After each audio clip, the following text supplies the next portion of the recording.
Miriam, nós esperamos quanto tempo para começar? Oi? Como é que é, Guilherme?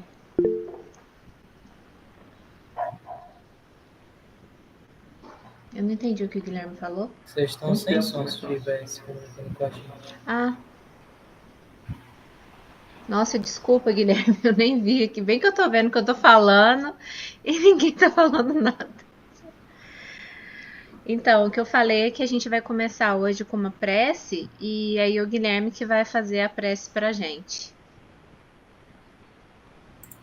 Acho até que já pode começar, né, Guilherme? Eu já coloquei pra gravar aqui. Eu não coloquei ainda no YouTube a gravação da semana passada, porque aqui onde a gente mora num sítio, então a internet está muito ruim por conta da chuva. A gente até ficou preocupado de hoje não funcionar, mas graças a Deus está funcionando. Aí durante a semana eu vou tentando postar, mas o importante é que tá gravado.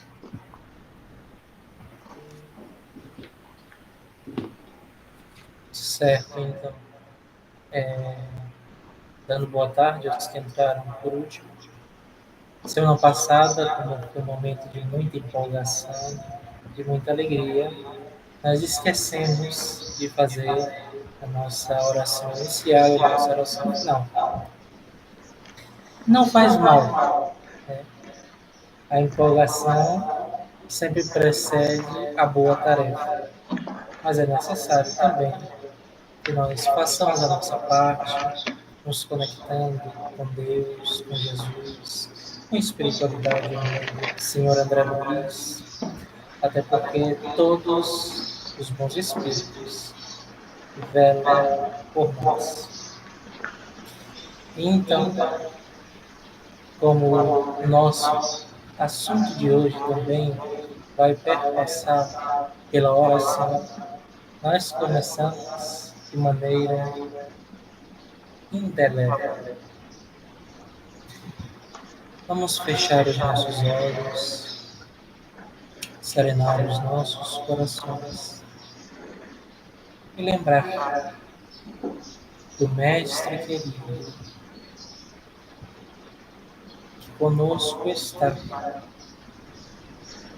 Não está luz, não está inalcançável, está aqui ao nosso lado, estendendo a mão, esperando que abramos a porta do nosso coração. Em Deus, nos resguardamos a virtude máxima que consiste na eterna comunhão de pensamentos, ações, para que na transformação de ideal possamos dar as mãos e seguir em frente. Agradecemos de antemão também a equipe espiritual que nos reserva especial atenção por conta da nossa imperfeição que ainda graceja nesse mundo de prova e expiação. Por isso, Senhor, para iniciarmos a atividade de hoje, rendemos a Ti gratidão pela oportunidade de aprender a servir. Que assim seja. Então, vamos passar a palavra para o nosso amigo Roberto. Então, boa tarde a todos, né?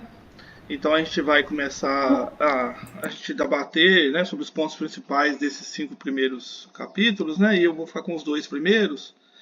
E o objetivo daqui não é a gente reler, né? Até porque o tempo não seria suficiente. E a gente partindo do pressuposto todo mundo leu, né?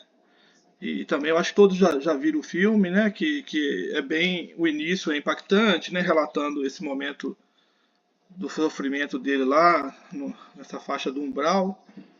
Então, esses 2 primeiros capítulos, ele vai descrever essa situação dele toda, né, de sofrimento, tudo mais, e até a chegada do Clarencio com auxílio, né? Com aqueles dois companheiros que foram prestar o apoio ao Clarencio, que removeram ele para o nosso lar. Então, ele vai relatar, né, esse sofrimento dele, e físico, né, não só moral, mas físico. Ele, ao contrário de muitos espíritos, né, que a gente já tem consciência do desencarne, que muitos ficam nesse estado de sofrimento, de desorientação, de perda da noção do espaço e do tempo, onde que está, né, o que está fazendo, né, e tudo mais, mas ele tinha consciência da morte. Alguns não têm ainda, uns estão em situações piores ainda. Ele tinha consciência que tinha desencarnado e que estava nesse local, não sabia como, não sabia onde que era especificamente, e cheio de tormentos ao redor, né? Não só da paisagem, todo mundo lembra da descrição, né? Escuro, muito escuro. Quando clareava um pouco, parecia aquela névoa densa, compacta, semelhante àquela descrição. Quem assistiu o filme Os Outros, com Nicole Kidman, que ela é uma família que estava no Canal da Mancha, e o marido dela tinha ido para a guerra. Isso foi durante acho que a Segunda Guerra Mundial, e ele não voltava. Teve um momento que ele voltou e foi embora. Aí mostra direitinho essa névoa compacta, densa, que quase você não vê a uma certa distância, uma distância curta, você já não consegue enxergar mais. Então ele falou, quando via aquilo ali, mal uma claridade, o sol nunca. Então ele estava numa faixa de umbral próximo à Terra, né? Que a gente nos estudos, né? A gente vai vendo que tem vários níveis de umbral, até as regiões trevosas, e não tinha sol, mas ele tinha sensações físicas, né? Sofrimento muito grande, sentia. Na primeiro parágrafo ele já fala que sentia o pulmão, os pulmões trabalhando. Então ele estava desencarnado, ao mesmo tempo parecia vivo. Aí que entra essas questões todas que envolvem o perispírito, né? Por que ele tinha sensações físicas?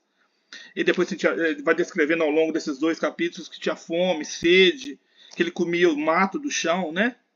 Essas folhas agrestes, tomava aqueles filetes de água e chegou a tomar água na estrada, né? No barro. O filme descreve bem, né? Dá pra gente imaginar. Eu imaginava como seria, mas o filme foi claro, né? Foi impactante o filme em 2010. Eu assisti na pré-estreia, fui lá em Poços de Caldas. Nós moramos aqui no sul de Minas, né? Nós fomos em Poços de Caldas, que teve a pré-estreia em 2010. Se eu não me engano, em agosto de 2010. Foi muito bom aquela estreia, porque foi em 2010 um filme, né, nacional com aquela qualidade toda. Hoje a gente vê, não é tanto, não impacta tanto, né? Mas ele descreve bem ali, né? Ele vai passar pra gente a impressão visual de como era o umbral, aquele sofrimento todo. E é daquele jeito mesmo, né? Foi muito bem feito. Aí agora, por que ele estava sentindo aquilo tudo e por que ele estava naquele lugar? Aí eu acho as 2 grandes questões desses 2 primeiros parágrafos. Por que ele tinha essas sensações e por que ele estava lá? Ele poderia estar em um lugar um pouco melhor, um pouco pior, né? Por que os espíritos, cada um vai para um local? E antes disso, né, que ele descrevia, antes de entrar nesses 2 pontos mais importantes, que ele se deparava com criaturas animalescas, algumas diabólicas, o perseguindo, né? Outras em estado de sofrimento também, clamando, gritando mais do que ele. Às vezes tinha silêncio, às vezes tinha muito, muito choro. E depois ele se deparava com os espíritos o perseguindo. Ele tinha que gastar muita energia escondendo e fugindo desses espíritos. As acusações de suicida, que ele falava infeliz sim, mas suicida não. Eu me lembro claramente lutando contra a morte na mesa de cirurgia, no hospital, despedindo dos meus familiares. Em suicida não aceito, não fui. Não queria ter morrido de forma alguma, separado da minha família. A saudade grande que ele descrevia da família, que é o que mais atormentava ele do ponto de vista moral, né? Que não tinha consciência dos erros deles. Aí a saudade, o distanciamento da família e como que a família se encontrava é o que mais atormentava ele. Então, e isso tudo é real, isso tudo acontece, né? Muita gente não acredita nisso. Eu acho até lamentável que no meio espírita figuras importantes de uma televisão aí que é difundido para o Brasil todo, em TV parabólica e tudo mais, que esse grande líder fala que não existe umbral, um grande líder da doutrina espírita, falando que não existe umbral, que não está isso não existe nas obras básicas. Então, o que não está nas obras básicas não existe na doutrina espírita? Será que é isso mesmo? Ou se elas são só obras básicas que foram complementadas ao longo do tempo, com mais informações, através de livros, psicografias, não que foram registradas em livros e tudo mais, né? Descrições de várias formas. Médiuns que foram desdobraram e foram até esses locais e relatam e tudo mais. Então, eu acho que é isso incontestável, que existam lugares até piores, né? Até piores, muito piores do que esse no qual ele estava. O próprio Dante, né? Há quantos séculos atrás o Dante já descreveu, né, as regiões infernais de Dante. Alguém tem alguma dúvida que Dante não deve ter desdobrado e sido levado até esses locais, descrevendo esses infernos, locais purgatoriais e tudo mais, né? Então, eu acho isso que é uma opinião daquela pessoa lá, mas que é difundida no meio de comunicação muito, muito amplo, né? Dentro dos padrões espíritas, mas é amplo, e que fala que não existe umbral, é uma criação de algumas figuras aí do espiritismo. Então foi o Chico, né? O André Luiz, que criou essas imagens. Eu acho que isso não é verdade, que na verdade existem lugares assim e muito piores, né? Eu mesmo, em reunião mediúnica, já ouvi descrição, eu não sou médium, mas ouvi descrição de espíritos, né, se comunicando, né, através de médiums, lógico, né, médios dando passividade, e espíritos que moravam debaixo da terra, em cavernas, em furnas, que tinham dificuldade, não saíam de dia. Eles não conseguiam ver a luz do dia, isso incomodava muito.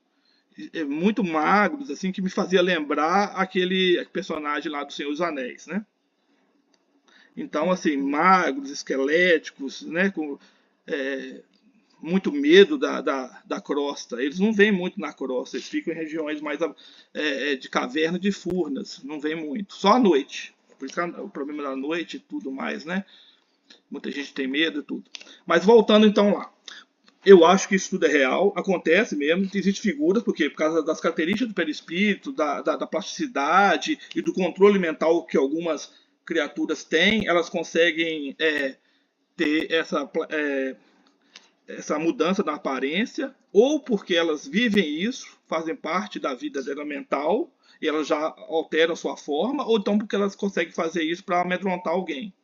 Então existem essas escrituras que você fala diabólicas, animalescas, né? Que a gente sabe, conhece a zoantropia hipnótica e outros tipos de zoantropia, que pode ser auto-hipnótica e tudo mais, que o espírito aparece com formas de vários tipos de animais, né?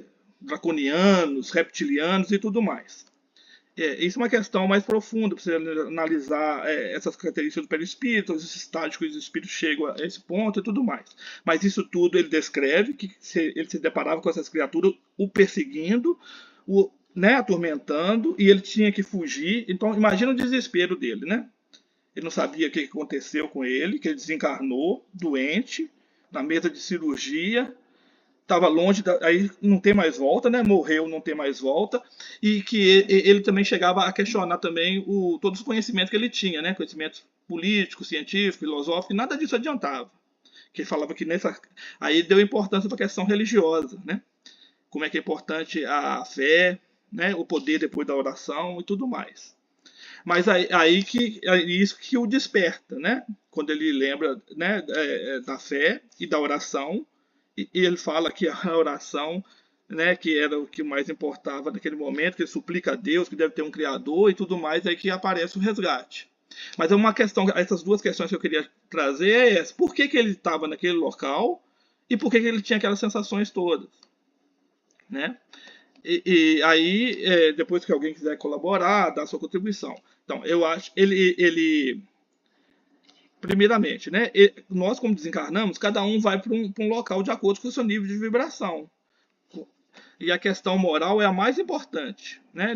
Ele até falou, as questões intelectuais, toda aquela bagagem de conhecimento que você tem, né, para esse aspecto não é muito relevante. O que vale é com a base moral que você tem, o bem que você fez, o que você teve de conquista moral, que vai te sintonizar numa faixa vibracional. Então, como a Terra também tem vários níveis de vibração de acordo com toda a geofísica dela, né? Tanto na parte sólida, né? Da parte sólida do planeta da crosta para baixo, que tem a crosta, o manto e o núcleo, e tem a parte atmosférica. Quanto mais alto, se analisando, quanto mais fundo, mais denso é. A crosta aqui é fina, e a gente vê, né, como que ela vai indo para o manto ou magna, é mais denso ainda, e quando chega no núcleo é mais denso, e no núcleo do núcleo, que chama barisfera, é mais denso de tudo, né? Então, existe espíritos lá, porque o próprio André Luiz fala que da barisfera, que é o núcleo do núcleo, né, que ele tem mais ou menos 1000 e poucos quilômetros de raio, e ele é puro níquel e ferro fundido, existe espíritos. Ele fala isso no Evolução em Dois Mundos, que ele fala que existe espíritos da barisfera à ionosfera. Ionosfera é uma faixa da nossa atmosfera que está ali perto entre a estratosfera e a mesosfera, 60 quilômetros de altura. É lá que está sintonizado o nosso lar. A localidade do nosso lar é nessa ionosfera, que está já saindo dessa zona umbralina da Terra. É um umbral leve, quase saindo do umbral. Então, existem espíritos sintonizados em todas essas faixas. E quanto mais alto, é menos denso. Né? É menos denso, tem menos ar. Da mesma forma que, por isso que no Everest a água ferve a bem menos de 100, pouco mais de 80 graus, porque tem menos ar. Então as moléculas estão mais separadas. Da mesma forma também o espírito vai vibrar. Se ele é mais materializado, ele é mais denso. Então ele vai para um local de sintonia, um local que o atrai, que é a mesma base vibracional dele. Né? Então tem espíritos que vão para lugares piores ainda. Né? E ele tinha aquelas sensações todas porque o perispírito, a primeira questão é mental. É porque ele saiu daqui materializado, para ele só existia a vida material, ele não era uma pessoa com religiosidade, ele não tinha essa visão mais transcendente da vida e tudo mais. Ele é muito materializado, muito apegado aos prazeres da vida, ao conforto, ao bem-estar, ele fala isso claramente, ao bem-estar, e bastava ser dele, da família, estava bom, então ele era egoísta. Então ele estava muito materializado. Então a vida mental que ele tinha impunha a ele o que? Ter uma vida perispiritual, uma vida do espírito muito materializada. Então o perispírito ele é o instrumento disso. Então ele era mais materializado, ele sentia fome, sentia sede, a barba dele crescia. Um outro espírito mais evoluído um pouco, ele poderia ir no umbral, como Clarencio foi, como os auxiliares dele vão, e não há alteração. Ele está ali trabalhando, auxiliando, e ele não tem essas alterações, não tem sede, não tem fome, né? Não muda, não suja a própria roupa. O espírito, ele plasma a roupa, né? Tanto que a dele estava ficando toda velha, né? Puída. Então é por causa das características do perispírito. Então o corpo mental, primeiro, que molda o corpo perispiritual, que é o perispírito. Ele tinha isso na mente, que a vida era tudo matéria, continuava, não acabou com a morte física, e ele experimentava essas sensações todas. Sensação de frio, fome, sede, dores, né? Sentia as dores no intestino, né? Onde ele teve o maior problema, que foi um câncer no intestino, que foi a causa da morte dele, sem falar que ele tinha problema no fígado, nos rins. Então ele tinha essas sensações todas, porque é assim. Agora, um espírito mais evoluído, ele desencarna e não tem essas sensações. Já é mais tranquilo, já vai para uma esfera melhor e já não tem isso tudo. Então é possível que um espírito desencarne e não tenha fome, sede, nada. Isso não quer dizer que os espíritos que estão no nosso lar sejam todos bem melhores. Lá no nosso lar, mesmo os espíritos que já foram tratados, equilibrados, eles continuavam com fome, tinham que comer, beber, porque ainda essas sensações são muito fortes. No nosso nível de evolutivo, um nível assim próximo ao dele, né, que não é muito diferente do André Luiz, a gente ainda sente essas coisas todas, fome, frio, dor e tudo mais, mas um espírito um pouco mais evoluído não sente nada disso. Já vi relatos de espíritos mais evoluídos que não sentiam nada, nem a morte, nem o trauma da morte. E a consciência total do outro lado. Isso depende muito do nível evolutivo. Né? Sim, dá para a gente discutir muitas questões e os princípios da doutrina, alguns dos princípios, as características do perispírito, né? Praticidade, ponderabilidade, isso, aquilo, mas é muita informação e não dá para a gente ficar, né? Ficaria aqui horas falando sobre isso tudo, que leva para explicar por que ele passou por isso, né? Que ele passou nesses 2 capítulos. Aí, se alguém quiser comentar, acrescentar alguma coisa, corrigir também, se achar. Uma coisa também que foi definidora da gente criar a apostila foi justamente para auxiliar, porque como o tempo é curto, né, 1 hora, na apostila a gente aprofunda um pouco mais nesses pontos, a gente coloca outras fontes de estudo para vocês consultarem depois, igual, por exemplo, a gente colocou lá nesses 2 primeiros capítulos livros que são complementares, como A Crise da Morte, do Ernesto Bozano, que mostra, né, vários relatos de espíritos que desencarnaram, como que foi o momento da morte, né?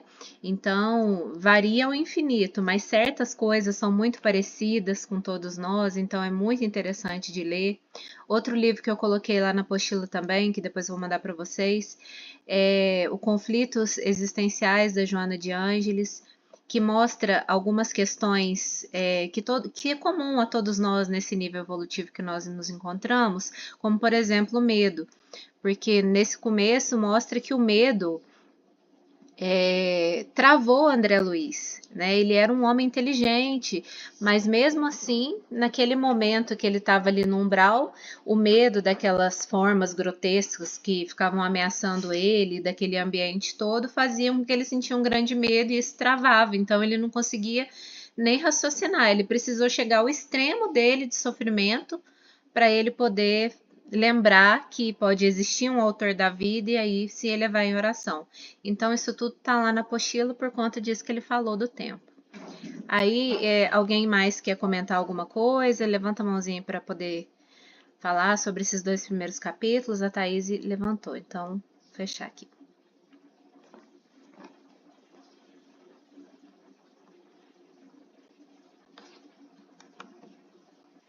Tá sem áudio aí. Travou aqui, eu tava baixando o livro que você falou. Eu no computador é ruim por isso. Eu comungo muito com o que... Eu esqueci seu nome. Roberto. É Roberto. Roberto falou. E eu fiz a leitura do livro justamente entendendo essa crença minha. Gente, domingo, peraí. Domingo, o barulho aqui é terrível. A crença, né, que eu tenho, já o conhecimento pouco que eu tenho do espiritismo, a mesma crença sobre a imortalidade da alma, o sentir, o saber de que realmente existe muitas moradas na casa do Pai, incluindo os estados mentais de todos nós, né? E aí eu fiz algumas observações que não vou me alongar, porque muitas delas você falou já, Roberto, né? Que é essa importância que André Luiz passa para a gente, nessa crença da imortalidade da alma, de que a vida continua e que nós somos os mesmos, nós não vamos mudar, porque estamos saindo desse corpo, dessa casa, a gente vai continuar sendo a mesma pessoa, com os mesmos pensamentos, os mesmos sentimentos. Daí a importância da gente buscar melhorar sempre, para que quando a gente for, a gente esteja bem. Eu, em vários estudos com o Guilherme, sempre questionei a questão do umbral. Todos vamos passar pelo umbral, né, Gui? Eu sempre questionei. Mas, entanto, até o 5º capítulo eu consegui entender. E por que isso? De uma forma que incontestável para mim. E aí me levou a pensar também qual é a minha crença em relação à morte, o que eu entendo por morte, por desencarne, o que seria a morte para mim, quais são os meus apegos que ainda tenho, né? Eu trouxe um estudo muito mais a questão do autoconhecimento. E aí ele traz também no capítulo ainda 1 a questão da filosofia do imediatismo, que a gente vive dela, a correria da gente do dia a dia, é isso daí. E às vezes que a gente entra, às vezes, no sistema automático, né? Que se a gente não tem esse despertar de consciência que o Espiritismo traz, a gente não sai disso. A gente vive isso daí, ó, como se fosse natural, porque todo mundo vive, porque esse é o sistema, essa é a cultura, e a gente vai vivendo. E eu anotei do capítulo 2 algumas coisas que o Roberto já falou também, Mas me chamou muita atenção a questão da influência do meio.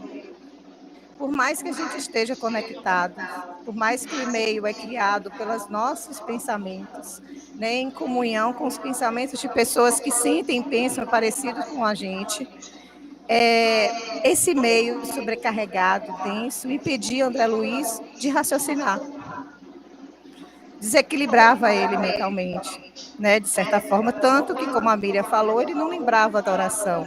Mas ele também não estudou como a gente está fazendo, eu espero que isso faça uma diferença quando eu desencarnar, né, sobre a crença na imortalidade. Ele não tinha uma fé que pudesse se apoiar. Isso também dificultava e ele se envolvia cada vez mais com o ambiente, não saía do estado de mental que ele estava. A questão que ele traz para mim, que todos nós somos médiuns, como o Roberto falou, as características dos perispíritos ficam, as propriedades ficam claras ali, muitas delas. E então não tem como dizer que não somos médios, as sensações que nós temos no dia a dia, às vezes uma sonolência fora de hora, uma tontura fora de hora, mal-estar que não está relacionado a nenhuma doença física que a gente tenha, é sinal de mediunidade, uma intuição, uma inspiração, né? É realizar algo que a gente, poxa, eu não sabia que eu tinha essa habilidade, mas está ali, às vezes é só uma inspiração, uma intuição de algo que você já traz de outras vidas, mas não trouxe para a consciência, está lá no inconsciente ainda. A gente, eu notei, ó, a questão da potência divina, né? Da consciência culpada dele, e talvez isso o impedisse dele pensar. Só que aí eu fui numa questão mais profunda, né? Tem um livro que eu estava estudando, que é Mediunidade Consciente, que é de Manuel Filomeno de Miranda, e ele traz uns pedacinhos de várias obras da coleção de Joana de Ângeles, né? E aí, essa questão da potência divina e a consciência culposa, eu só vou ler o texto e cada um tira a conclusão, que é bem pequenininho. O ser está fadado à perfeita sintonia com a consciência cósmica, que nele dorme, aguardando os fatores que lhe os propiciem o desenvolvimento contínuo do despertar. O livro que eles tiraram isso foi o Vida de Desafios e Soluções, do capítulo 8 da obra de Joana de Ângeles. Outro ponto que é complexo de tocar, e aí eu vou parar por aqui e deixar vocês falarem, é a questão do suicídio, né? O suicídio direto, o suicídio indireto, e faz até eu trazer, rapaz, como eu estou cuidando do meu corpo, como eu estou cuidando da minha saúde. Será que não posso negar que a gente está estudando aqui a doutrina, a gente está se esforçando, então com certeza a gente faz outros estudos, seja na nossa área profissional, na nossa vida, de bem-estar, qualidade de vida. Se a gente já tem um pouco de consciência, mas como é que eu estou conduzindo minha vida? Né? Quais são as diretrizes que eu estou dando? O que eu estou irradiando? O que eu estou aspirando? O que eu ando pensando? Né? Além do que eu tenho consciência no dia a dia, mas surge num comportamento meu impulsivo, numa reação instintiva a algo, sem um raciocínio antes, né? E aí me trouxe essa reflexão, que o suicídio indireto tem uma carga, qualquer suicídio de fluido vital, o que faz com que as pessoas sejam direcionadas para lugares como esse de André Luiz, que precisem eliminar essa carga vital, para que possam seguir ou estejam preparadas realmente através do arrependimento. Mas mesmo assim, eles precisam se limpar dessa energia que ainda está no corpo dele, ligado ainda àquele fluido que ele recebeu, aquela contagem de vida que ele recebeu para encarnar, e que ele não respeitou e cortou ao tempo. Eu vou ficar só por aqui, senão eu vou deixar vocês doidos, tá? Só Gui que aguenta. Muito bom, Thaís. Suas análises foram perfeitas, né? Dá para ver que você estuda e é isso mesmo, é o caminho, né? Você falou coisas muito corretas. A Raquel levantou a mãozinha aqui e a Muri comentou, inclusive alimentação. Tanto é que no começo ali fala que a questão da alimentação, no capítulo que a gente vai tratar daqui para frente, alimentação, bebida, enfim, tudo isso influencia aí na questão do cuidado do corpo. Aí a Raquel vai falar, eu vou abrir aqui para ela. Oi, eu queria comentar um pouco a questão do umbral, né? Das pessoas que ficam dizendo que não tem umbral. A gente nega porque não enxerga que há espíritos. E há muito mais espíritos desencarnados do que encarnados, né? Eles estão por aqui, estão por aí, estão por todos os lugares. E há muito mais espíritos que não evoluíram ainda, que estão a nível de umbral, por isso que a gente está caminhando para a regeneração, mas ainda somos um planeta de expiação e provas, do que espíritos mais evoluídos. Então, o umbral ele está mais para o mal, assim como a luz está mais para o bem. Ou seja, aqui na Terra a gente tem espíritos umbralinos, os espíritos que estão à volta. E nessa época aí, era uma época do livro, que o livro estava sendo escrito, era a época da guerra. Então, esses espíritos estavam pulando por tudo que era lado, assim como aconteceu agora, quando houve a pandemia. Né? Era muito espírito. Quem é médium mais ostensivo, que ouve, que sente, que escuta, sabe disso. E houve muitas notícias de que estava sendo feito limpas no umbral e que foram levados estão sendo levados esses espíritos para outros planetas. Mas eu acho que há uma conspiração assim de que não há umbral, de que é dito que não há umbral, em função da gente não melhorar, da gente não fazer reforma íntima, porque isso deveria ser o item número 1 do espírita, né?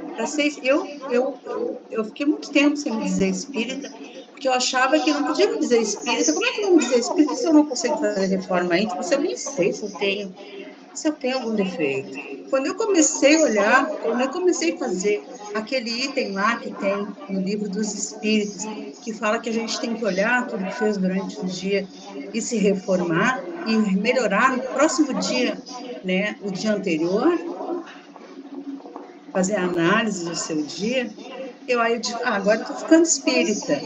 Mas a gente não faz isso, né? A maioria de nós não lembramos que ser espírita é se melhorar todo dia um pouquinho, né? A gente fica achando sempre que não precisa. E então é baseado nisso que tem essa conspiração de que não há umbral. Porque aí a gente não precisa melhorar, a gente pode ser igual a todo mundo. A gente pode não ser nada melhor. E por isso que tem essa conspiração, respondendo a Roberta aí, né? Eu acho que se não tiver umbral, não tem como a gente se purificar para poder ir para um lugar um pouquinho melhor lá, no plano astral, né? E aí a gente vai ficar num lugar ruim. E também não tem como a gente, se não tiver reforma íntima, não tem como a gente se melhorar para poder ficar na regeneração. Uma coisa que me chama bastante atenção, não sei se foi nesses 2 ou nos 5 capítulos, na questão do suicídio, é a questão que o André Luiz fala, fica muito nas entrelinhas, né, de se cuidar aqui,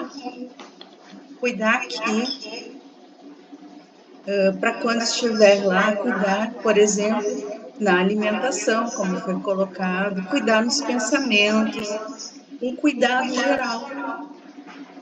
Não é? O tempo inteiro é falado isso no livro, mas principalmente nesse início, desse cuidado que a gente tem que ir fazendo. O André Luiz se questiona muito isso quando ele está no umbral. Depois ele já saiu, ele já está mais trabalhando, e é uma coisa que eu acho que é muito importante para a gente estar sempre pensando, sempre se questionando, né? O quanto eu estou conseguindo me melhorar na alimentação, me melhorar em tudo. Eu acho que a obra inteira de André Luiz é uma obra de cabeceira para a gente, assim. Então, era isso que eu queria dizer. Esse livro eu acho maravilhoso, principalmente o Nosso Lar, mas toda a obra. Gente, vamos combinar assim de que cada um que quiser falar, aí levanta a mãozinha. Aí eu não fico perguntando, né? Toda hora, mais fácil.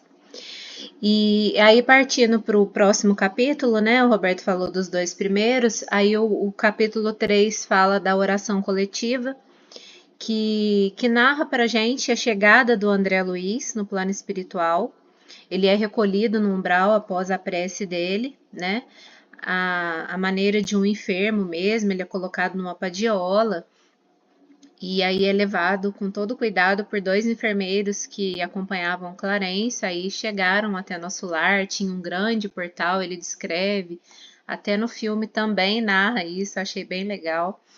E ao entrar no nosso lar, ele vê aquele lugar bonito, cheio de jardins, florido, com edifícios, então ele já fica, né, assim, de olho, por mais que ele estava ali deitado, meio fraco ainda. Aí ele é levado para um hospital, diretamente para a área de emergência, e depois é que ele é levado para um cômodo, e ele descreve um cômodo até bem confortável, e aí, coisas importantes aqui desse ponto que chamam a atenção é a estrutura de nosso lar, né? Não muda muito para aquilo que a gente vive, né? Da mesma forma que nós, ao desencarnarmos, continuamos sendo quem somos aqui na Terra, a gente também não vai para esferas que não comportem aquilo que nós somos, né? Então, como o nosso lar é uma cidade espiritual que fica nas zonas mais superiores, mas ainda do umbral, até eu acho que foi a Nancy que comentou aqui num comentáriozinho aqui, porque some rápido, né?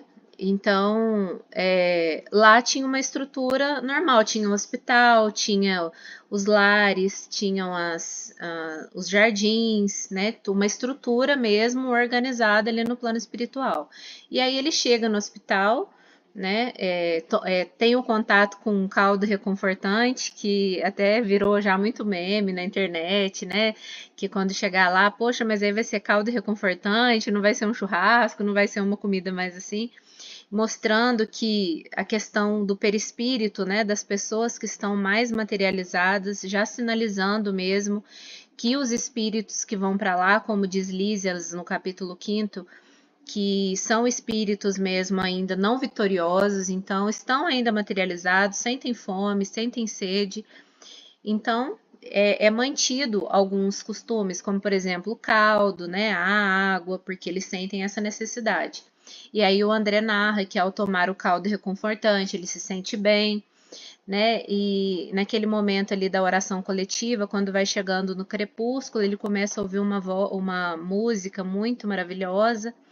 E aí ele pergunta, né? Porque tudo aquilo ali é novidade, ele quer saber o que está acontecendo, onde que ele está. Ele inclusive pergunta do sol, de qual estrela que está vindo aquela iluminação. E aí eles esclarecem que realmente é o mesmo sol que ilumina aqui a Terra, justamente por estarem próximos à Terra. E aí o enfermeiro se despede dele para poder acompanhar a oração coletiva, que é a oração que é feita todos os dias no crepúsculo, lá em nosso lar, em que toda a cidade reúne e participa dessa oração por audição ou pela a distância ou não, ou estando presente no salão.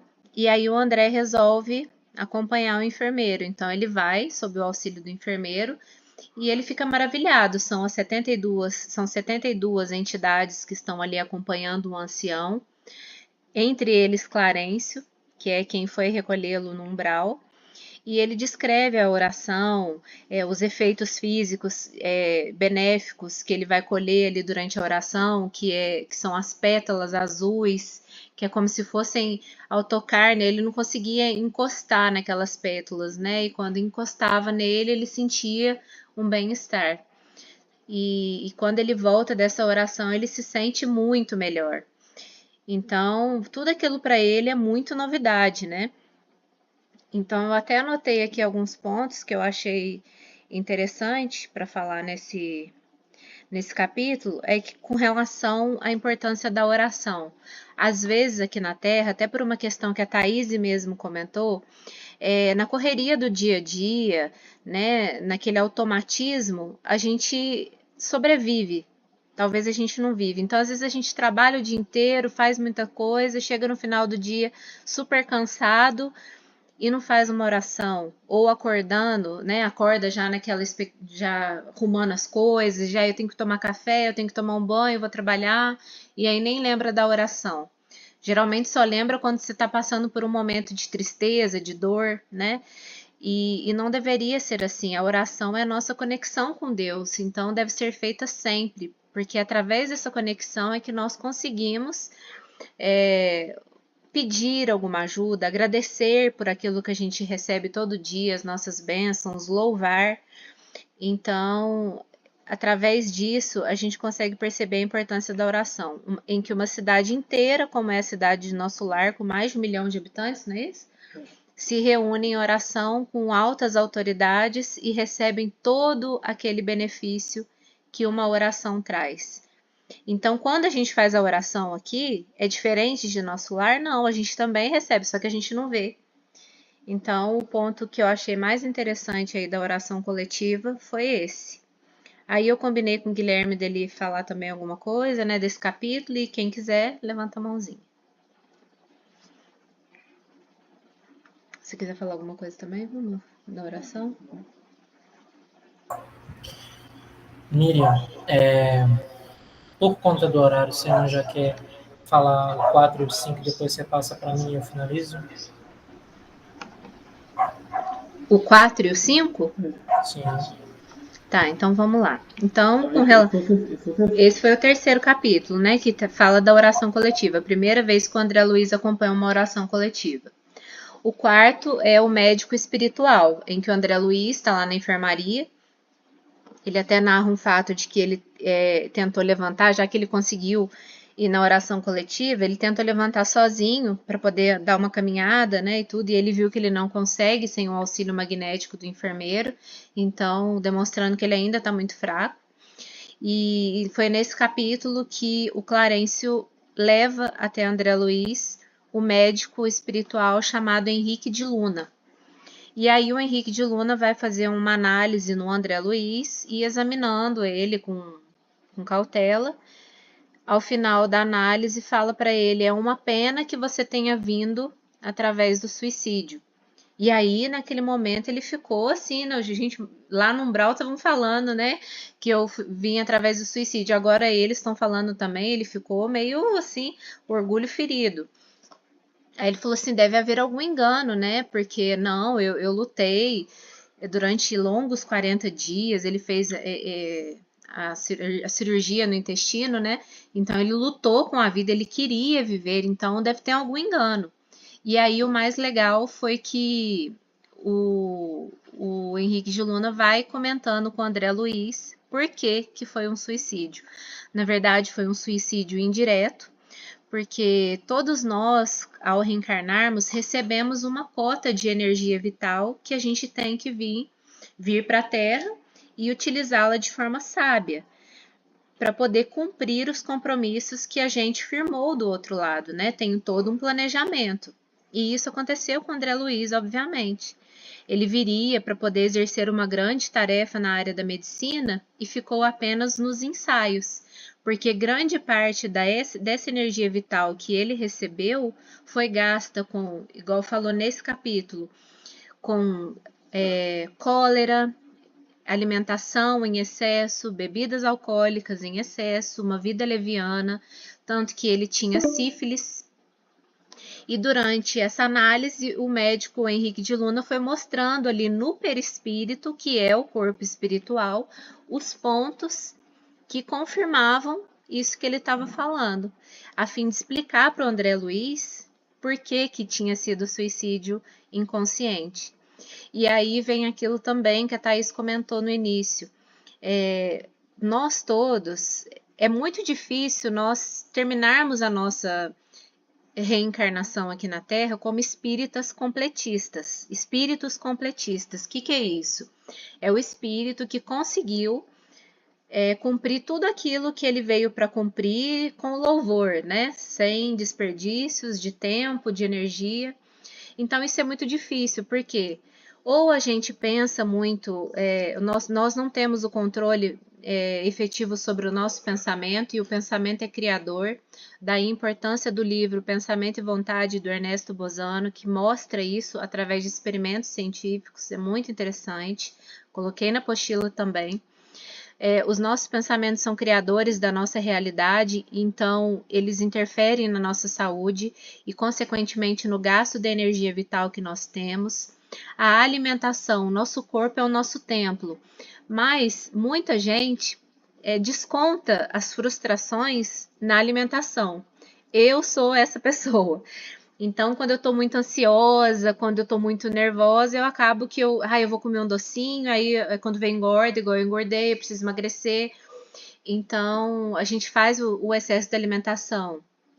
As outras pessoas que exageram em vícios, né, cigarro, bebida alcoólica, né, outras coisas que são prejudiciais também são vícios, falar mal do outro, pensar mal, perder tempo com a preguiça, enfim, tudo isso é perda de tempo. Então a gente precisa sempre estar muito consciente, né, do que estamos fazendo aqui na Terra, a fim de a gente direcionar a nossa vida sem perder essa energia vital que nós recebemos, como se fosse mesmo um tesouro, e poder chegar aí no final da reencarnação com o mínimo de gasto possível com coisas que não são importantes, né? E então isso foi uma coisa que eu achei interessante. Aí por fim o André Luiz reconhece que ele realmente desperdiçou o seu tempo aqui na Terra, né? E ele até fala uma coisa interessante, que ele nunca imaginou que aquelas atitudes dele cotidianas, que todo mundo faz, seriam tão dramáticas assim, né? Que é igual a bebida, uma bebida social, um falar mal do outro, a cólera, tratar o outro mal, tudo isso, ele não achou que teria esse impacto. Para ele é coisa cotidiana, coisa da vida, coisa que a gente vê aí todo dia, que a gente faz, né? Então, esse capítulo é muito interessante para a gente reflexionar aí no que a gente tem feito com o nosso tempo. A Raira comentou que o nosso perispírito registra todas as nossas ações, onde estamos. Eu não sei aonde que vê a mensagem, porque ela some rápido. Inclusive a Muri também mandou uma mensagem aqui e eu não consegui ver. É aqui, né? Deixa eu ver. Aqui, ó. O nosso perispírito registra todas as nossas ações quando estamos encarnados. Realmente, é verdade. Tudo, até os nossos mínimos pensamentos ficam registrados no perispírito. A Muri comentou aqui, ó, umbral, no meu entender, é um estado de consciência que acaba tendo um lugar por causa das vibrações e que semelhante atrai semelhante. É isso mesmo, né? Tanto é que no umbral, algum livro do Manuel Filomeno de Miranda eu li isso, né? O umbral, ele é dividido por crimes, vamos dizer assim. As pessoas que cometem determinado tipo de crimes, por exemplo, ou de vícios, né? Vícios sexuais, elas se reúnem num lugar específico. Então, é isso, a questão da vibração, né? Perfeito. E alguém quer falar alguma coisa com relação a esses dois capítulos?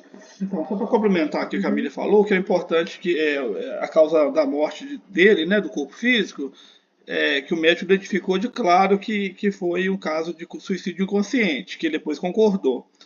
Que ele tinha problema, além do intestino, ele tinha problema no fígado e nos rins, né? E que no intestino que foi mais grave, que ele teve teve câncer no intestino. Mas olha como o que causou o câncer, não foi a bebida, não foi cigarro, foi a sífilis. Ele teve contato com a sífilis e não teve a doença sífilis, com aquelas causas todas, aqueles estágios de manifestação dela. Ele não morreu por sífilis, mas o agente patogênico, ele causou o câncer. E o câncer que provocou o desencarne dele. Agora, pelos excessos que ele tinha, ele teve comprometimento do fígado e também dos rins, né?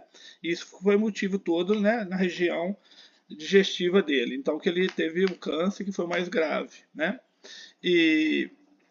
Então é isso que causou. Aí ele viu que pelo comportamento dele todo, né, de raiva, de ira, de cólera, tratar mal as pessoas, isso aí reflete também em fígado, em estômago, né? E são as, né, psicossomatismo, tudo mais. E o câncer, né? Então ele viu que pelo comportamento dele, ele foi um suicida inconsciente. Mas aí o que acalmou ele também foi isso, olha, muitos chegam aqui assim. Tanto que o Ulisses fala no próximo capítulo, que de 80 pacientes que ele visitava por dia, 57 eram no estado dele. Então, como que aí até hoje continua assim, né? Quem de nós não tem esses comportamentos, excesso ou comida, ou às vezes uma bebida, outros fumam, né? Sem falar de drogas ilícitas aí, um monte de droga, de remédio, né? E o comportamento moral, né? Ira, rancor, egoísmo, né, exacerbado, vaidade ao extremo, cuidar só do corpo físico, aquela preocupação, aí toma anabolizante, o dia inteiro preocupado com a aparência física, isso tudo vai deformar o perispírito, vai causar doença e vai ter consequências do outro lado da vida, né? E aí, só olhando o tempo aqui, aí eu vou só comentar rapidamente o 5º capítulo, né, que é Recebendo Assistência, em que o André Luiz conhece o Lísias, né, que é até uma figura muito simpática que aparece no filme, que eu achei muito legal. Então, ele é um assistente do médico espiritual Henrique de Luna, e ele fica agora responsável por André Luiz. E durante esse primeiro encontro, o Lísias vai explicar para ele. O André Luiz começa a lamentar novamente, né? A questão dele ter ido através do suicídio, ele já estava naquela lamentação, e aí o Lísias explicou que o nosso lar não era um lugar de vitoriosos, e que a maioria lá tinha ido por essas vias, como o Roberto acabou de falar. Eles estavam num dos menores, o André Luiz, estava num dos menores edifícios da colônia. Do complexo hospitalar, né? Do complexo da área hospitalar, é um pavilhão com 1000 pacientes. Com 1000 pacientes, mas tinha outros muito maiores. E ele narra que tinham espíritos que chegavam mutilados, loucos, sem os olhos, porque usaram mal os olhos, aí sem a órbita ocular, outros que vinham sem os membros, isso tudo reflexo do pensamento que atinge o perispírito por conta das ações condenáveis que pratica. Então eu acho que esses 5 capítulos, eles traçam bem a questão da nossa vida aqui na Terra, o que nós temos feito com o nosso tempo, com as nossas crenças, os nossos hábitos, o que nós devemos mudar, a gente tem que estar sempre atento a isso, e sempre lembrar do porquê que a gente está aqui na Terra, e que o tempo aqui é muito curto, para a gente poder evitar prolongar ao infinito a quantidade de reencarnações que nós teremos. Isso tudo depende da gente. Aí agora eu vou abrir para o Guilherme falar, e também a questão da mãozinha. Alguém vai querer falar? Porque assim, 5 minutos para a nossa sala encerrar. Vocês vão querer criar outra sala? Porque senão vai encerrar. Eu não sou espírito evoluído o suficiente para resumir a minha fala em 5 minutos. Não dá no meu cabelo. Poderia criar outra sala, né? Nem que seja 10. Querem outra sala já? Cria para finalizar. Eu vou mandar no grupo agora. Porque aí fica tranquilo, né? Aí fica tranquilo e vai ter gente encerra. Na hora que der. Deixa eu criar aqui.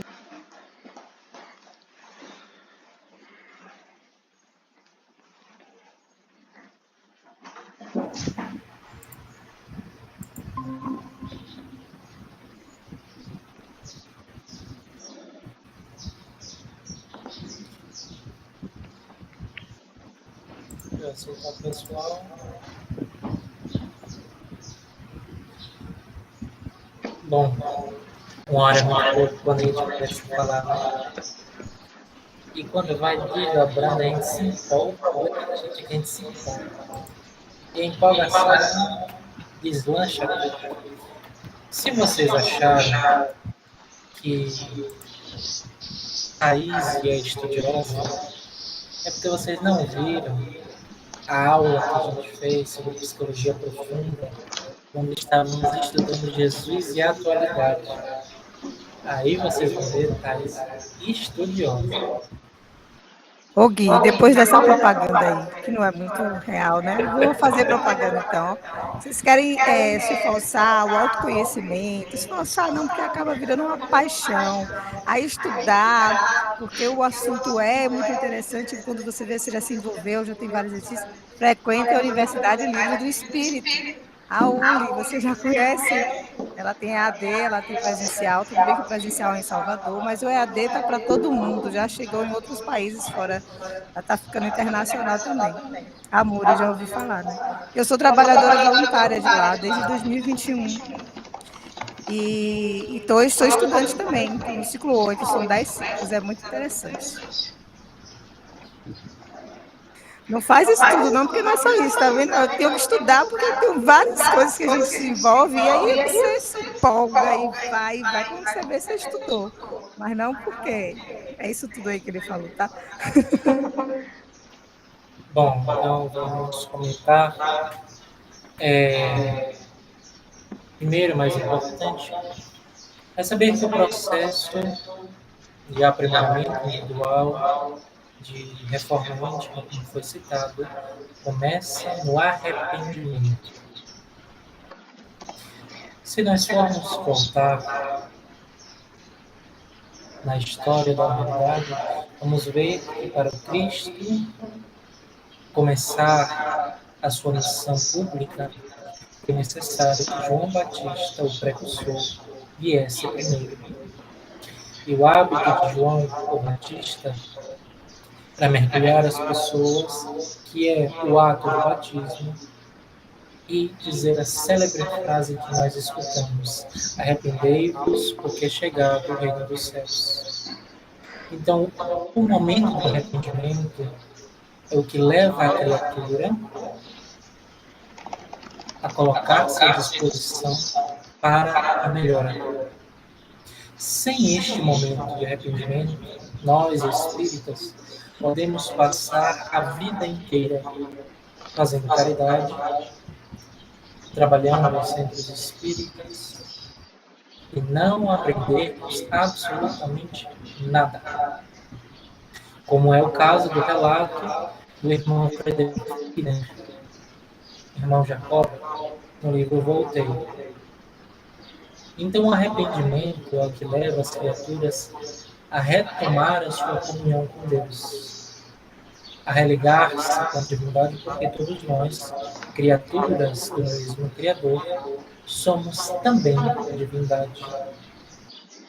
Nós somos deuses. E aí, por que nós não podemos abrir a expansão do conhecimento para todas as questões? Não, nós vamos levar mais uma hora. Eu peguei uma parte importante que eu achei, não me lembro se é o capítulo 5, mas se não me engano é o capítulo 5, que André Luiz vai narrar sobre as lágrimas.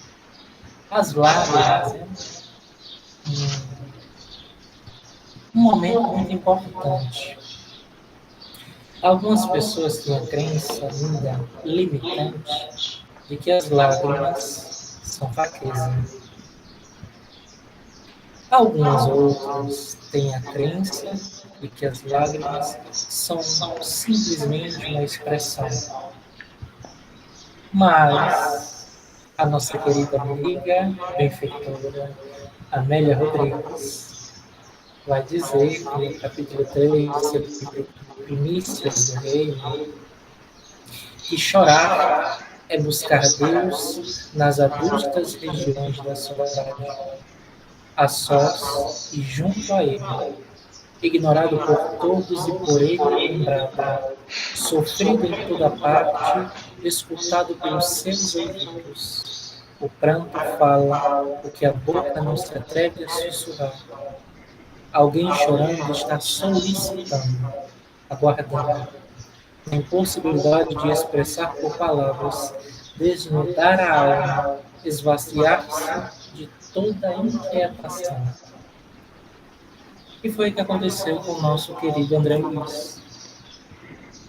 Primeiro ele passou por um estágio de por que eu estou aqui? Eu não consigo identificar em mim nada que tenha feito de tão grave para ir para o inferno.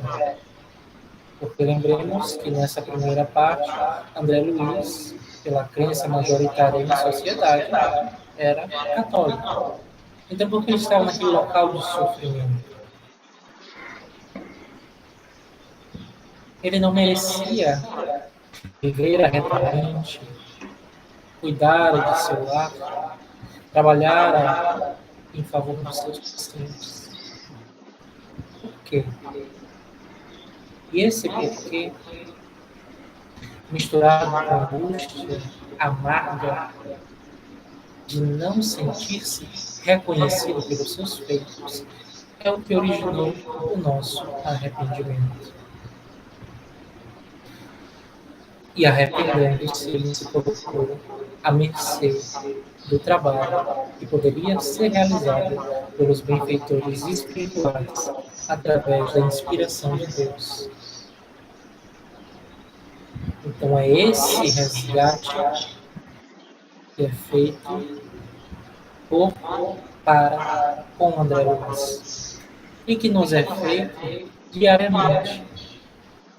Nós, às vezes, somos muito teimosos. Às vezes não, a maioria das vezes. Somos muito teimosos.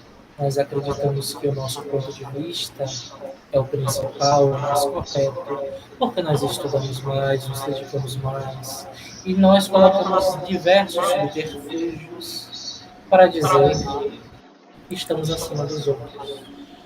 Categoricamente falando, acima da massa humana. E o Espiritismo, se não tomarmos cuidado correto, ele, por proporcionar uma visão diferente, mexe muito com o nosso ego. A gente tem um pouco mais de conhecimento, porque o Espiritismo devassa a imortalidade da vida, a comunicabilidade dos espíritos. E aquilo ali, se a pessoa não tiver um direcionamento correto, um estudo doutrinário, ela fica mais egoísta do que quando ela entrou. Porque, na verdade, não é entrar no Espiritismo, é o Espiritismo adentrar na pessoa. E André Luiz entendeu que não basta atividade, não basta arrepender-se, é imprescindível religar-se com Deus. E por isso nós temos um capítulo lindo sobre a oração.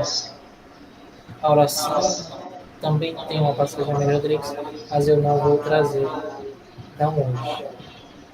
A oração ela é o momento máximo em que podemos conversar com Deus. E todas as orações são escutadas. Veremos mais tarde também, André Luiz, que nós temos uma central em que as orações são captadas, ouvidas e direcionadas para serem atendidas conforme a sua índole.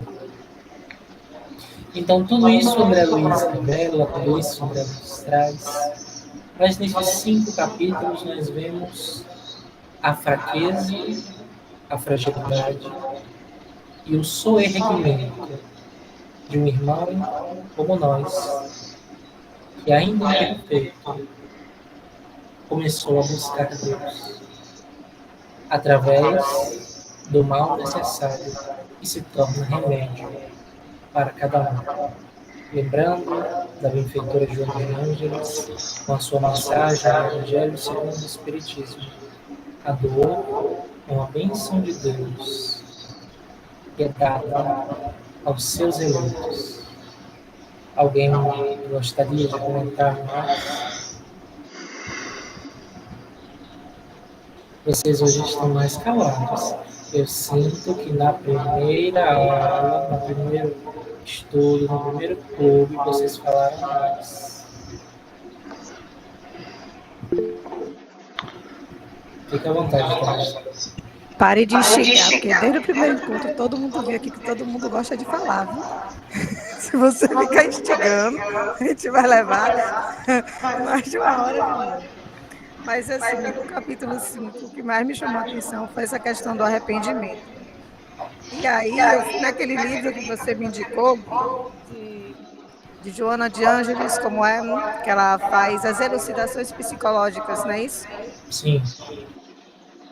E lá ela fala sobre o arrependimento de uma forma tão clara que a gente consegue entender a questão do umbral, da importância de existir esse ambiente, essa morada. Eu vou ler só um pedacinho aqui que eu copiei, porque eu fiquei encantada, né? Ela fala aqui: o arrependimento deve constituir um despertar da responsabilidade que convida à reconstrução, à renovação, à ação reparadora, sem aflição nem desdita. Aí ela complementa: o arrependimento, no entanto, não irrompe abruptamente nos sentimentos de quem delinque. Quando isso sucede, pode caracterizar-se como remorso, que logo passa, ou medo das consequências do gesto pernicioso. Somente quando a consciência desperta e sopesa os danos causados, é que o arrependimento honesto toma corpo e domina, buscando meios para a reparação dos males que foram praticados. Por si mesmo, embora seja um passo significativo na elevação do caráter, o arrependimento não basta. Faz-se inadiável o dever de ressarcir os prejuízos, de reparar os males praticados. Se a gente liga isso que ela traz, o entendimento de arrependimento, com a informação de que todos nós trouxemos, de que somos divindades, potências divinas, viemos de algo muito maior e que estamos conectados e que o que tem despertado de consciência é tão minúsculo, ou seja, nós mesmos nos colocamos sobre a nossa responsabilidade do que praticamos, do que pensamos, de forma inconsciente e afetamos nosso perispírito, que é um corpo também, só que mais sutil, como o Roberto falou, e afetamos o nosso corpo biológico também, através das doenças. E o umbral é a nossa oportunidade de despertar a consciência através da bendita dor, que Guilherme falou, para a realidade, né, a verdadeira vida, para a gente poder caminhar. Joana de Ângeles está muito feliz com o seu progresso. Mais alguém gostaria de comentar?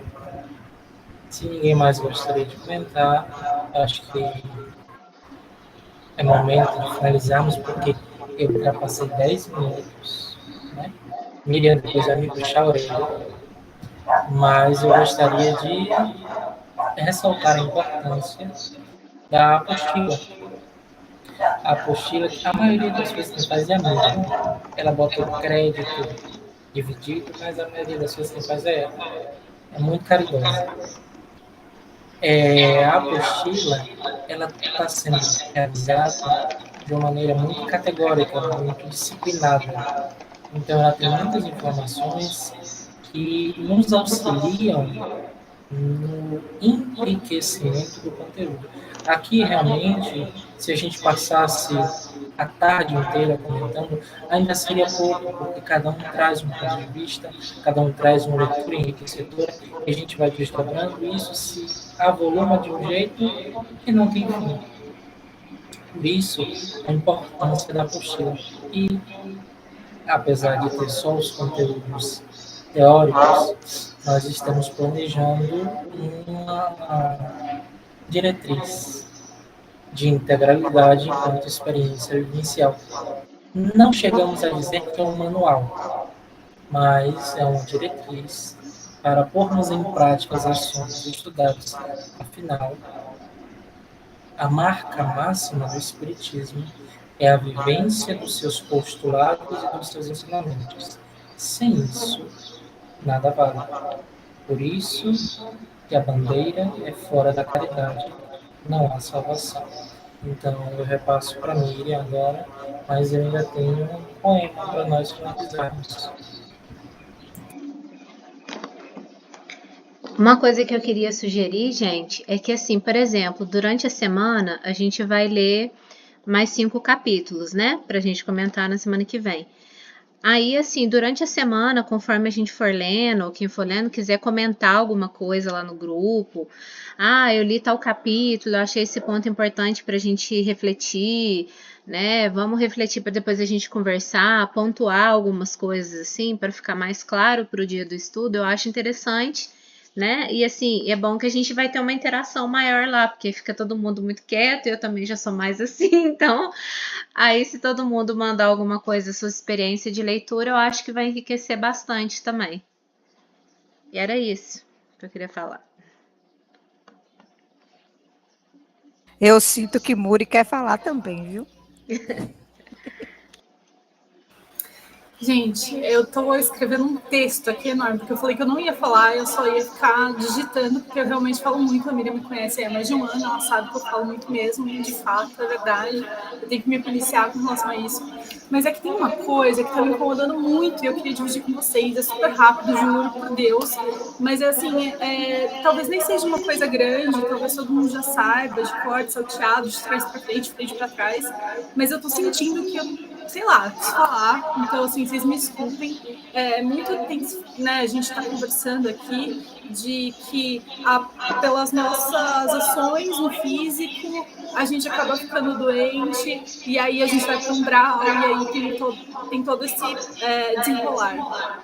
Só que não é uma regra, pode ser o contrário, a gente traz, né, as coisas também de vidas passadas, não estamos todos aqui para pagar os crimes, não é só isso, né, é muito múltiplo, né, Deus não joga esse peso todo nas nossas costas, né, as dívidas que a gente contrai à vista, a gente vai pagando no parcelado, né, do jeito que dá e tudo mais.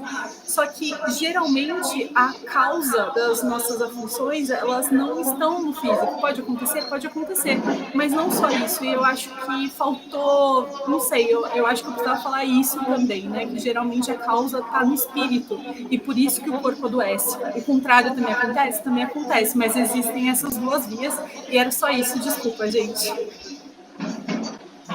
Quer falar alguma coisa, amor?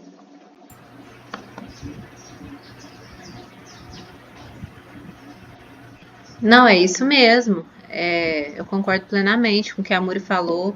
É porque assim, é tanta coisa, né, que a gente. É por isso que é bom o estudo em grupo, porque uma pessoa vai puxando uma coisa, a outra puxa outra. E é importante falar isso, assim, a causa do sofrimento é múltipla, pode se manifestar de várias formas, né?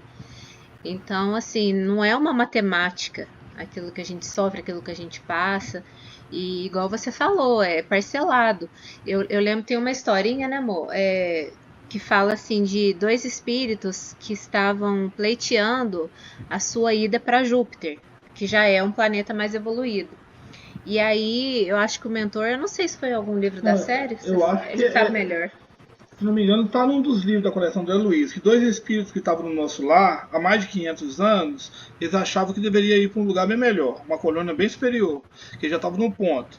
Aí um espírito acima deles os chamou e fez uma regressão mental neles. Olha aqui que vocês fizeram há mais de 500 anos, eles estavam matando pessoas, jogando no abismo. Aí eles ficaram envergonhados e tiveram que planejar uma volta aqui na Terra para resgatar. E eles vieram para colaborar na aviação, no surgimento da aviação. Eles morreram de acidente aéreo. Naqueles, bem no começo ali, depois de Santos Dumont, tudo, dos irmãos Wright lá nos Estados Unidos, né? Quando estava desenvolvendo os primeiros aviões. Então, quer dizer, porque a gente não tem lembrança integral de todas as vidas, a gente tem lembrança de algumas, até um determinado momento que nossa consciência suporta o peso dos erros passados, né? Então, como a gente no livro Missionários da Luz, por Sigismundo, ele tinha, para planejar a reencarnação dele, ele tinha autorização para rever só 300 anos da vida, da vida dele. Ele não poderia ir mais. Então, esses outros espíritos lembravam mais ou menos até 500. Então, a gente não tem lembrança quando a gente estava na Idade Média, em plena Idade Média, anos 1000, nas cruzadas, fazendo o quê, que lugar do mundo, matando quem, sendo perseguido, ou então sendo vítima e odiando, né? Às vezes você é vítima, mas odeia tanto. Quem não leu Paulo e Estevão, né? Paulo e Estevão, há 2000 anos, o André de Gioras, o ódio que ele tinha e o mal que ele fez para Emmanuel, né? Para o público. Né? Então ele foi vítima, que o filho foi né? Aconteceu tudo aquilo com o filho dele, mas e o ódio que ele tinha. Então às vezes a gente é vítima e odeia muito, faz mais mal ainda às pessoas. Então a gente não lembra o que a gente já fez, né? Agora o que a Muri falou é o seguinte, porque é por causa do perispírito, ele é mediador. Ele, além de ser modelador biológico, né, que ele vai plasmar tudo e formar um novo corpo, ele tem várias funções, então ele é intermediário entre o corpo e o espírito. Então, se o mal é feito no corpo, ele passa para o perispírito. E se o mal é feito no campo mental, na mente, ele vai, através do perispírito, voltar para o corpo. Então, essa via é de mão dupla. Então, tudo que a gente faz na esfera mental reflete no corpo físico. E tudo que a gente faz no corpo físico vai refletir no perispírito e reflete também no nosso campo mental. Então, mas só que o que estava em análise era o André Luiz, com o comportamento dele mental e físico, né? Alimentação e tudo mais. Mas o que está por trás desse desequilíbrio? Questões anteriores do espírito. Por que você viveu assim? Por que você reagia assim?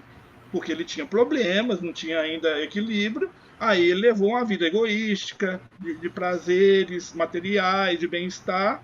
Aí ele teve aquilo. Então é tudo uma via de mão dupla. Tudo que a gente faz no campo mental reflete no físico, tudo que faz no físico reflete no perispírito, no campo mental. Né? Então, porque é o que ele passou, né? O que ele passou é bem o que ele viveu nessa vida, como um médico, que não foi o Carlos Chagas, como um médico egoísta, que se preocupava com a família, com o bem-estar. E por causa desse comportamento, do plano material, ele teve essa doença e desencarnou. Mas é a origem disso tudo, né? Se a gente for voltando, a gente vai voltar várias vidas, né? Então, mas tá certíssimo o que ela falou. Eu acho que o que a gente mais sofre é o contrário, é o que a Muri falou. São as questões psicológicas que refletem na nossa saúde, né? Talvez até mais do que o nosso comportamento da saúde física refletindo no perispírito, né? Que o pior é isso, é o nosso desequilíbrio, porque nós não nos equilibramos ainda, né?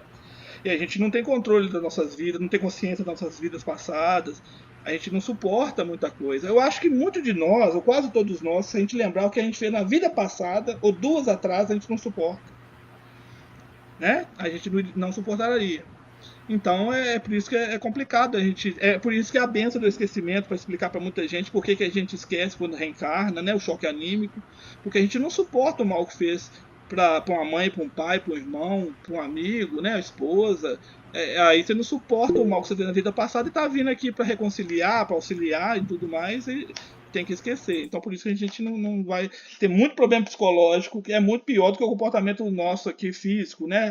Porque o que é físico ele acaba na matéria, e o psicológico perdura, né, no espírito.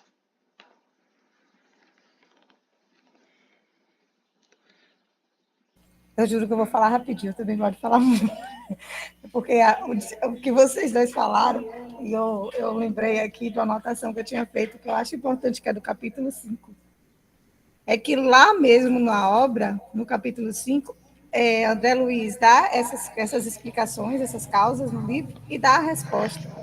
Quando ele fala que através da caridade, do trabalho fraterno, como fonte de alegria, é a chave para que a gente consiga se libertar dessas nossas desarmonias. Ou seja, servir, né? Como Jesus veio, né? Servir. Servir é a forma da gente interagir com o outro, de interagir conosco e de aprender. Aprender a amar, né? Por aí. Mais alguém gostaria de comentar? E acho que essa é a última vez que eu pergunto.